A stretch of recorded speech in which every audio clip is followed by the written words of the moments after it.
Les marques apprécient de plus en plus de prendre la parole via des podcasts qu'elles produisent elles-mêmes. Donc elles recherchent notamment les bénéfices du temps long. Au niveau contenu, c'est une vraie mine d'or. Pour un marketeur qui d'habitude fait des vidéos de 7 secondes, pouvoir s'exprimer pendant 30 minutes pendant un épisode, c'est hyper séduisant. En plus, ça va permettre de générer un déferlement de contenu, que ça soit du contenu un peu snackable pour du social media, mais aussi des articles de blog, des retombées presse, voire même des événements. Bon, il y a quand même certaines conditions à réunir. Premièrement, il faut parler de manière authentique et transparente.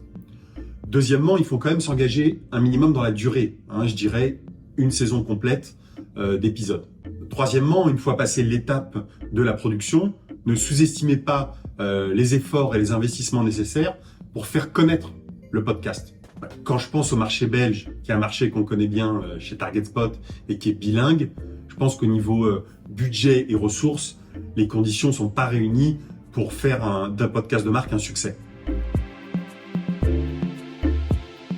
Chez TargetSpot, on a fait un projet avec Warner Music pour les aider à rajeunir les audiences d'artistes à l'occasion de lancement d'albums. Et alors c'est une campagne qui est très maligne parce que c'est simplement 3 épisodes de 15 minutes à chaque fois. Donc on est sur une prise de parole ponctuelle, pas un rendez-vous récurrent qui demande des gros efforts dans le temps. Et pour faire connaître le podcast, on avait la chance de pouvoir s'appuyer sur la notoriété des artistes qui ont toujours beaucoup de retombées presse.